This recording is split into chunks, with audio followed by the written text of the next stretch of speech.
promoting the free exchange of ideas, questioning the status quo, and having some fun along the way. This is the Are We Idiots Show. Now here are your hosts, Mark Weaver and Rich Kroll.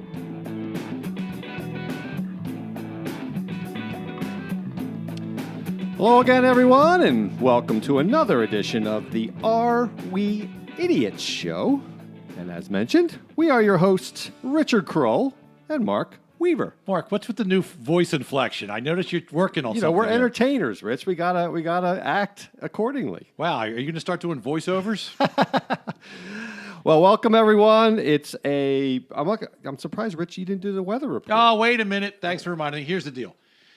We finally had back-to-back nice, sunny, 70-degree, no humidity days. Last weekend was unbelievable. Last weekend. Beautiful. It reminded me of being a kid where we'd have an entire season in the front end of spring and the back end of fall. Now we get about 5 a year. And today it's cloudy and cool. I'm telling you, we have Seattle's weather or the Caribbean's weather. It just stinks anymore to live around here weather-wise. But it is our home. And We we're love not going anywhere, at least in we the love short our term. home. All right, folks. So this week on the show, we have our weekly Idiot of the Week award. I have some good nominees for Rich here in a minute.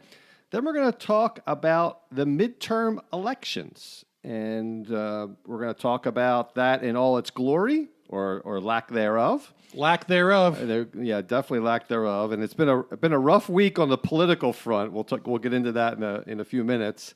And then we're going to conclude the show with some examples of some hideous, you like that word, hideous? I love that word. Some hideous congressmen. Actually, congresspersons, I should say. But in this particular case, I only selected men. There was plenty of bad congresspersons to choose from. But I picked out 5 particularly horrid ones.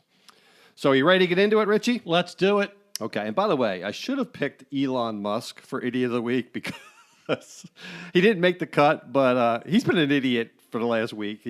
Maybe longer. Maybe longer, but he could have settled with the SEC. Then he turned it down. Then he actually did settle. Cost himself $40 million because he wanted to take shots at him on Twitter and stick it to the short sellers. But anyhow, we won't. But $40 $40 million to him is like $40 to us, That's right? true. It was a slap on the wrist. But here is nominee number 1. You know what a gender reveal party is? Gender reveal? Yeah. No. Okay, so nowadays, it's good that these things didn't exist when I was having kids, but a gender reveal party is when a couple hosts a big party to reveal the sex of their baby. Okay. Yeah, it's a big thing now. And actually, there's another thing that's a big thing now. It's called push gifts. Have you heard of these? Push gifts. Yeah, push gifts. It sounds like a Russian emperor. No, you're supposed to buy your wife a really expensive gift, like a diamond necklace or something like that, when she pushes the baby out. So when you had the baby, you're supposed to buy her a push gift. So I would have been broke. I would have been broke with 5 kids if I had to do a gender reveal party and a push gift for 5 kids. But this is I also commonplace wouldn't be friends with you anymore if you did both of those. Well, these is what millennials are doing. Your favorite group. Goodness. So anyhow, gender reveal party gone awry. Here we go. An off-duty Border Patrol agent wanted an explosive gender reveal party for his family and friends, but ended up igniting a wildfire that spread to the Coronado National Forest in Arizona. Dennis Dickey, 37, of Tucson, has to pay more than $8 million in restitution, starting with a $100,000 initial payment and monthly payments thereafter, according to the Department of Justice. Dickey had planned his gender reveal party but to be shooting a rifle at a target containing tannerite. I don't know that tannerite. Must be explosive. It's a highly explosive substance that would have exploded to reveal either blue powder for a boy or pink for a girl. Great idea. I love great. this. Very, very ingenious. Dickey shot the target, causing it to explode, and started a fire that spread to 47,000 acres in the sawmill. They call it the sawmill fire. Firefighters from at least 20 different agencies fought the fire for a week. A week. A week. 20 agencies. 47,000 acres. because he wanted to do a big splash for his gender reveal. He couldn't have just lit a couple M80s Unbelievable. or some sparklers. So that's nominee number one. That's a good one. And you might think there's no possible way that I could top that. Well, I got to figure out in my head how a off-duty Border Patrol officer is going to come up with $8 million. That's another story. He's going to be working for eternity. Yeah, there's no way, Mark, you can top that one. Okay. St. Louis, Missouri. And Rich, you and I had some experience coaching, and we played sports. So it's with that background that I give you this nominee. St. Louis, Missouri. The mother of a Ladue High School student took her case to federal court after her son, called John Doe in the legal documents, did not make the varsity soccer team and was then not allowed to play JV. Ladue school officials said if a junior does not make the varsity team, the boy cannot play again on the junior varsity team. The school said this is to allow young, lower grade students the chance to develop their skills so that they will be prepared for one day to play on the varsity. And this happens, in PIAA athletics. A senior can only play on the varsity. They can't play on Makes junior sense. varsity. So the mother of the Ladue junior, who did not make the varsity, does not think that's fair. She believes her son, who already played on the JV soccer team the prior year, is good enough to play again. I'm sure she does. The coach sent the family an email and said that their son was on the bubble when it came to picking varsity team members. He wrote the boy has holes in his technical ability and game-making decisions. Basically, the coach, in my mind, went way out of his way to kind of explain his decision. The family appealed the coach's ruling to the superintendent of schools, who decided that the complaint was unsubstantiated. The family then filed for a temporary restraining order with the U.S. District Judge, who denied the request, thankfully. Thankfully. So crazy parents of sports athletes, or maybe not in this case athletes. What do you think about that? Let me tell you something, parents. Once you get past second grade, where everybody plays and everybody gets a medal, participation medal, and meet the Fockers, you can put your 10th place medal on the wall. Folks, coaches actually want to win. Yeah. And coaches, therefore, will play the best players that give them the best chance to win. Except for in your case, where you got jilted in high school, right? Well, one game. You make it sound like it. No, you've been complaining about that the last 40 years. I'll still complain about it. We'll get into that in another episode. I was jilted one game by my coach, senile coach. We don't need to go into it. God bless him, or God rest his soul. Listen, folks, if your kid doesn't make the team or he's not playing, sitting on the bench, it's because he or she is not good enough. Put them in the band. Put them in the math club. High Q teams. That's important. Go do the school play. Just accept it, okay? So now you have to decide between idiotic parents of sports players or a guy who sets up 47,000 acres of a fire. The passion of a mother who wants to see her son play sports and goes crazy and loses her mind. I mean, spending money in legal fees, that's pretty idiotic. But let me tell you something. A guy that decides to take pyrotechnics to the nth degree for an $8 million fine. And he couldn't just accept an explosion. He had to shoot it. Had to shoot it, of course. He wins. And of course, this is all under the context that there actually is two different genders. Of course, in the future, there's 4 or 5. There may not be just two. There's at least 4 or 5. We've learned that nowadays, including Alien. There's a lot more. That's a bridge too far for my liberal mind, by the way. Yes, it is. I will send $1 to the local Arizona county to help pay for the fire costs. So he only owes $7,999,999. We've already helped reduce his debt. All right, folks. We're going to move on to talking about the midterm elections, and we've been kind of teasing this for a while now. It goes back really to the spring when we were talking about Donald Trump. And let's face it, everything in the whole universe revolves around Donald Trump at some level. I think we've learned that over the last 2 years. Yes, it does. But let's at least set the stage in case some of our listeners are not following very closely. Essentially, the Republicans control all phases of government right now: the House, the Senate, and the presidency. And of course, the House has elections every 2 years. And right now, the Democrats need 23 seats in the House to overtake control from the Republicans. And by the way, 25 seats are in districts won by Hillary Clinton last election. And then historically, in the midterms, the opposition party gains a lot of seats. So I think, your first clue that the Republicans in the House are in trouble was Paul Ryan last, February announcing that he's retiring at the end of this year. So what do you think about the House?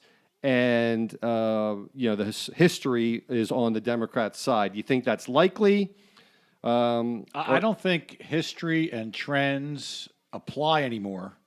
At least to We're in a this new regime. world? We're in a new world. Okay. We're in a new paradigm shift. So normally I would say yes. I would think the Republicans have a lot to fear moving forward based on all the calamities and bipolarization these past 2 years. But if I try to think of it just as a layman, if I'm a Trump supporter, do I really care? If I hate Trump, does it really make me want to go out and vote for Democrats?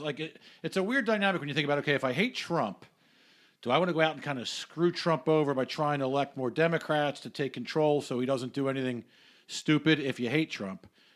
Take that approach, or does it really impact you, or do you just go with the best Republican or Democratic nominee for that position? What do you think?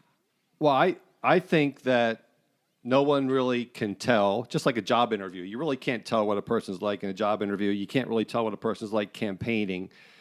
I think that Trump is an enormous factor, and we'll talk about this Kavanaugh thing that's happened in the last couple weeks. I think that's another big factor since it's so close to the election. But I do think that Democrats hate Trump so much that, and they were so surprised that Hillary didn't win. I mean, everyone was surprised, but Democrats were particularly surprised that they've never gotten over that in 2 years. And I think that they are going to turn out big time because they hate Trump. And, pick the reason. There's, if you're a Democrat, there's 1,000 reasons why you could hate Trump. So I actually think that is the biggest factor. And who the candidate is, probably doesn't really matter. I mean, I think they're just going to elect the Democrat. Well, that's the shame of it, right? People Yeah. aren't even stopping and saying, let me evaluate each individual. What are their programs? What are their policies? What's their character? They're just going to say, okay, I hate Trump. I wasn't sure if I was going to vote or not, but I'm going to. So they're going to come out in more force, and any Democratic fence sitters will go back to being strongly Democratic. Right. And on top of this, you see in New York, it happened twice already where a Democratic socialist, and I haven't brought up Bernie Sanders in several episodes. Oh, I forgot about him. But I forget her name. She's a Hispanic woman, young woman, who makes a nice appearance, and she beat the incumbent who was there for 25 years. And she's a outright Democratic socialist, which in layman's term is a socialist. There's no such thing as a Democratic socialist. It's a socialist. And there was another one in New England. There's been around the country, there's a far left element of the Democratic Party. And if people are just going to vote Democratic, they're going to vote these people in. So there's going to be, I think, if the Democrats get control of the House, there's going to be a much more far left element. And then I think it leads to impeachment. I mean, that doesn't mean he'll get impeached. But if the House initiates by law, the House will initiate impeachment on Trump because they hate him so much. And they'll find any reason. I don't necessarily think there is a valid reason, but they'll find a reason. And then it'll get to the Senate, and he won't. If the Republicans maintain control of the Senate, he won't get impeached. But it'll be a huge spectacle. That's what I think will happen. I've never seen more uproarious... hysteria? Hysteria. Thank you for filling that word in. During a president's candidacy or his run in office, and people coming out of the woodwork and just taking side, like a civil war. It's almost like a civil war. Right. I even read somewhere, I forget the guy's name. There's a Republican, I think he's going for re-election. He's got 9 siblings. 6 of them said they're voting for the Democratic. Yeah, they made a public statement. Actually, I think every one of his siblings came out with an editorial saying, you should not vote for my brother. And the parents are the only ones that are, I think he's in Montana or something like that. But yeah, I mean, they actually came public, and they haven't talked in years. So, I mean, he's a total outcast from his brothers and sisters. But yeah, I mean, So I wouldn't say weird stuff civil like war. this. I think civil war is a little far, but I mean, I get your point. It's very polarized. So anyhow, okay, let's move on to the Senate, and we'll talk about some of the reasons. So the Senate is going to be a much higher bar for the Democrats. Republicans hold a 51-49 lead currently, but 10 Democratic senators are up for re-election in states that Trump had won. Now, of course, you have to dig down to the next level because some of the states that Trump won, he barely won. A lot of those states, of course, were states that Obama had previously won. So who really knows whether that means a whole lot? Some of those states were rigged by the Russians. Oh, let's not get out of that. Let's not give them any more ammo, Rich. But the reality is that, it's going to be hard for them to win almost all of those plus pick up some Republican seats. So, that I think is much more of a low probability. But let's assume that the Democrats take both the House and the Senate, then all hell could break loose. It's Armageddon. All hell could break loose because then you're talking about a serious chance of Trump being impeached. I think it's more than a serious chance. I think it's likely. Yeah. And then, of course, if any of the Supreme Court candidates, and this will probably lead into our Kavanaugh discussion, if any Supreme Court justices then retire, of course, the Senate will control that.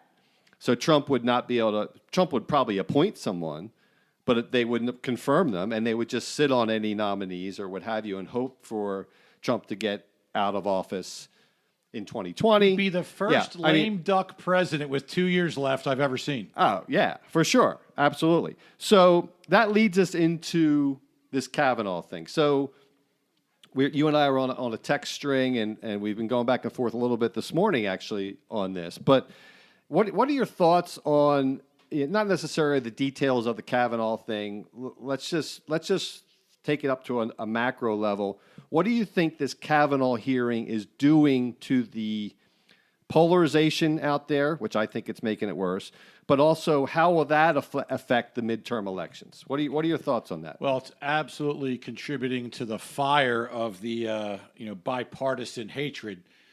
I could just see it in the text group you mentioned, right? The people that are staunchly Republican and Trump supporters are staunchly supporting Kavanaugh, and then the Democrats and the anti-Trump folks are taking a pretty staunch stance against Kavanaugh.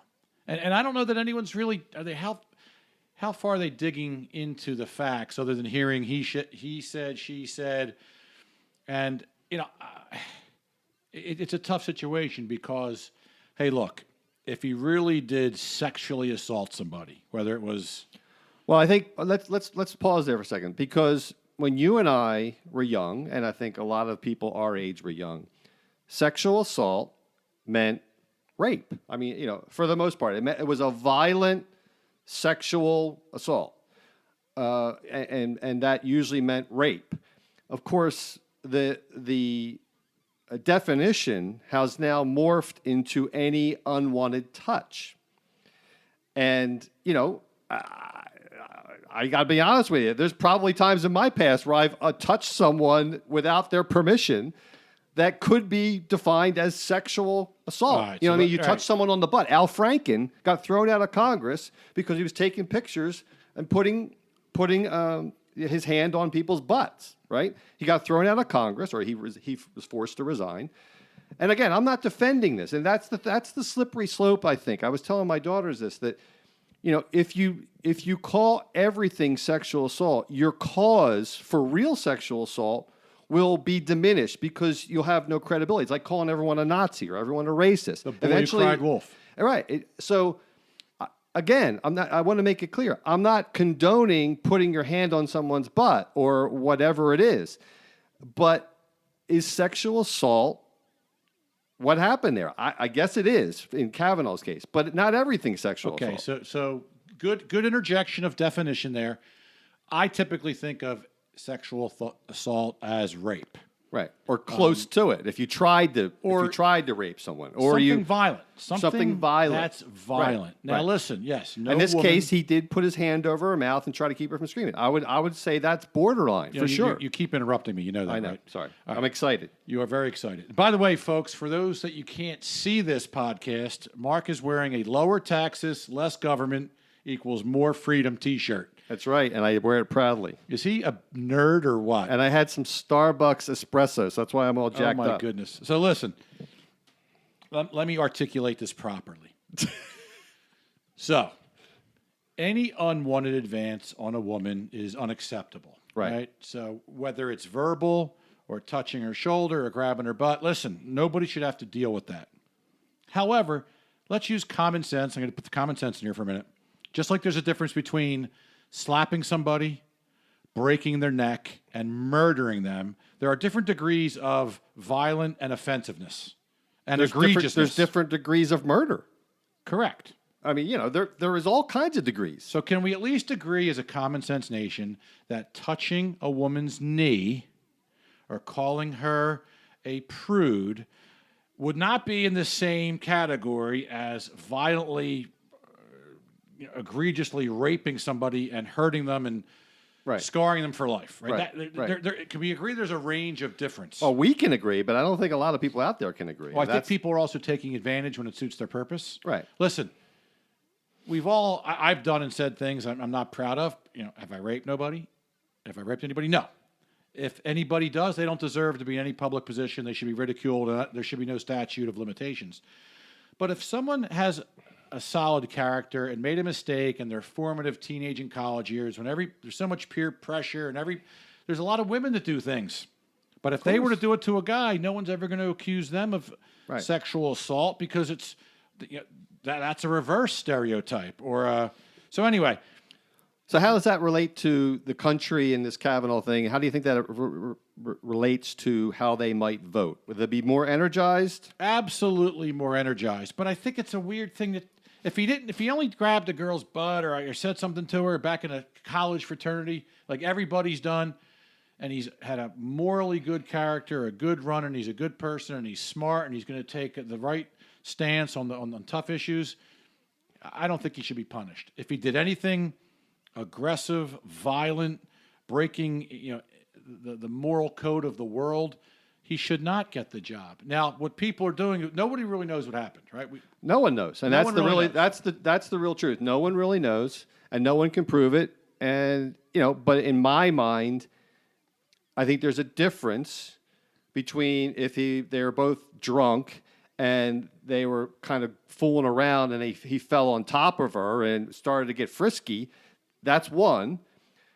Grabbing her against her will and throwing her down on the thing and covering her mouth so she won't scream and trying to do something. I think there's a line there. I agree. There would be a line there. Right. But the thing is, we'll never be able to know. There's never no know. corroborating evidence. And what do? You unfortunately, even if I believe that he might have done that in his drunken teenage years, I don't think you can corroborate it. So you have to approve him, or at least, But here's that'd be what it's my doing to further polarize the country.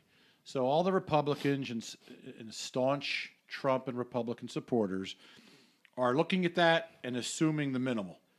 You can't really prove it. He didn't do that. He's a good guy. So I am absolutely voting and want Kavanaugh. Then the Democrats who hate Trump and are looking for any little thing are taking the opposite extremes. Oh, no, it was violent. Maybe he raped her. Maybe he forcibly did this, that. And so people without having any substantiated evidence on either side are now taking strong sides. like it's truth. Like it's truth. And I don't see any rationale or evaluation or like we covered it in a fake news episode a couple weeks ago. Like, let's look at the history here. What are her incentives? What are her motives? What are his incentives and motives? Who's more likely to lie? Well, I think he has much more motive to lie than her. I mean, there's definitely a possibility that she's hell bent on saving Roe v. Wade, or just wants to stick it to Trump. It's possible, right? Is it likely that she's going to ruin her life and be mortified just to do that? I don't know. I don't think so. I wouldn't think so either, but so who knows? Right. But yes, it's possibly going to energize the country for a bigger turnout on both sides. Right. I think because both the sides. Republicans might be thinking, "Oh crap, this is going to help more Democrats come out, so I got to come out," and the Democrats are thinking this is a great opportunity for us to come out. So in a way, in a very twisted way, it might be good for voter turnout and country enthusiasm. Which typically would benefit the Democrats because there's a lot more registered Democrats than Republicans. And, if turnout is equally improved, then it's probably going to help because the percentages are higher, it'll probably help the Democrats more. Now, which also brings me to young people. So young people traditionally say they're going to vote. Progressives or young people? Young people. Millennials or young millennials, people? whatever the Okay, I generations. just want to hear you say the words. Millennials. It could be more than millennials, but let's just call them millennials now. They don't typically vote, but it's always been that way. So even when we were young, we didn't typically vote that much. So the question is, will this spur them on to finally get out and show up? I doubt it. Yeah. I don't think. Midterm elections don't move the needle really, No, typically. it's like I'll show up every 4 years to vote for the president.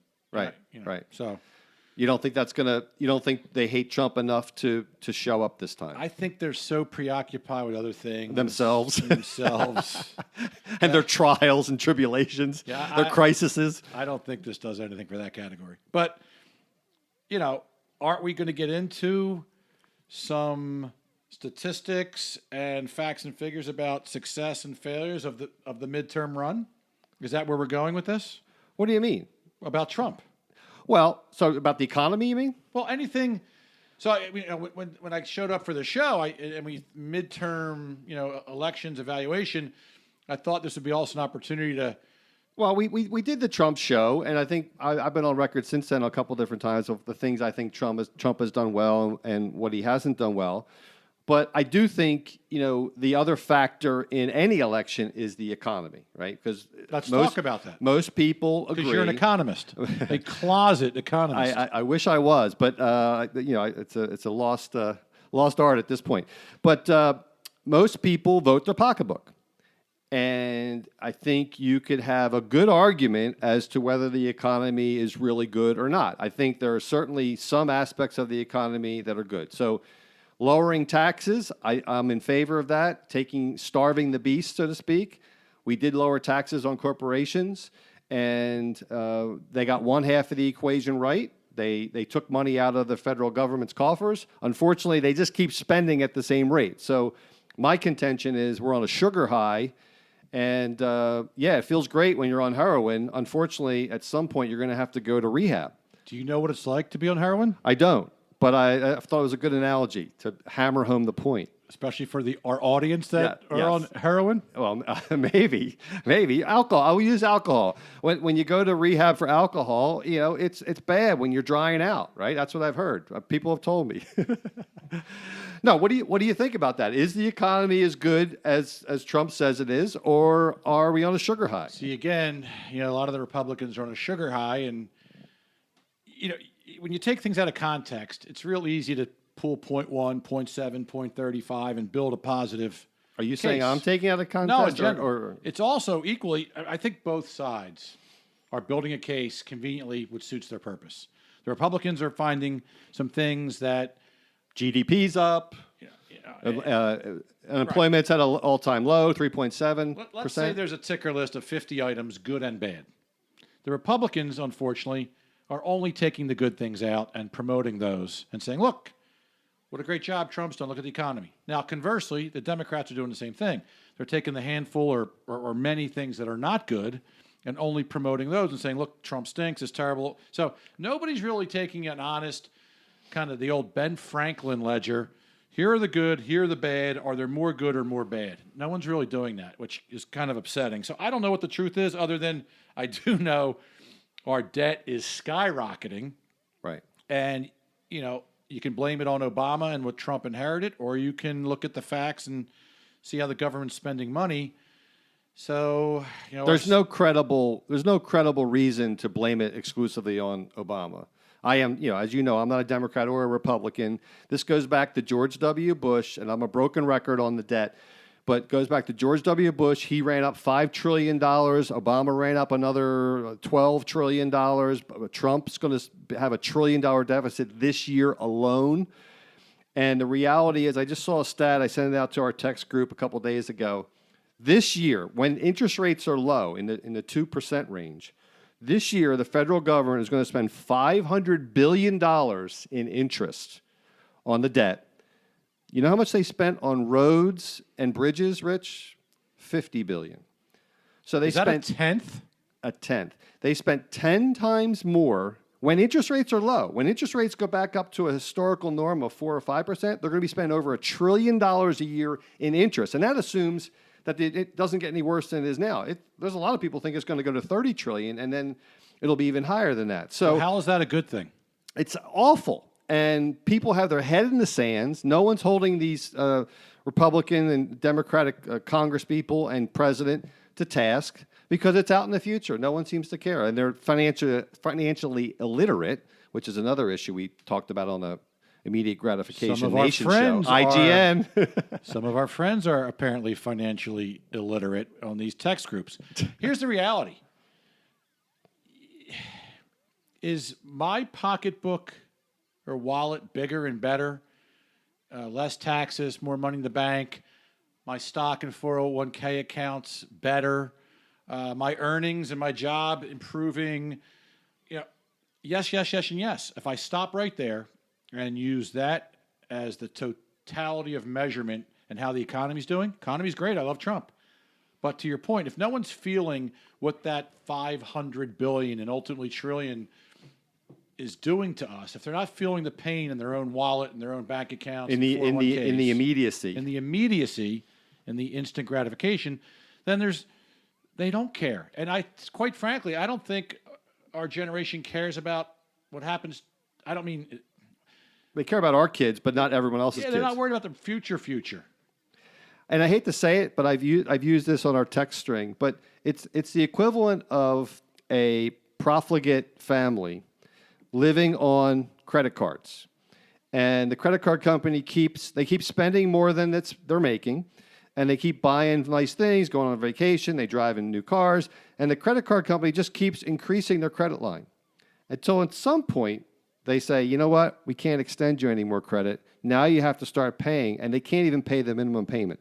And that comes, then they have to go to debt consolidation. So the point is, our country is living on a credit card. No one cares. Republicans and Democrats get elected by giving away freebies, and they are spending to oblivion because it's not their money. So if we look at midterm grades, and I'll say specifically for Trump and the Republican Party and how it's going to affect voters, impact these midterm elections, I think his popularity, if you go by the polls, has come down.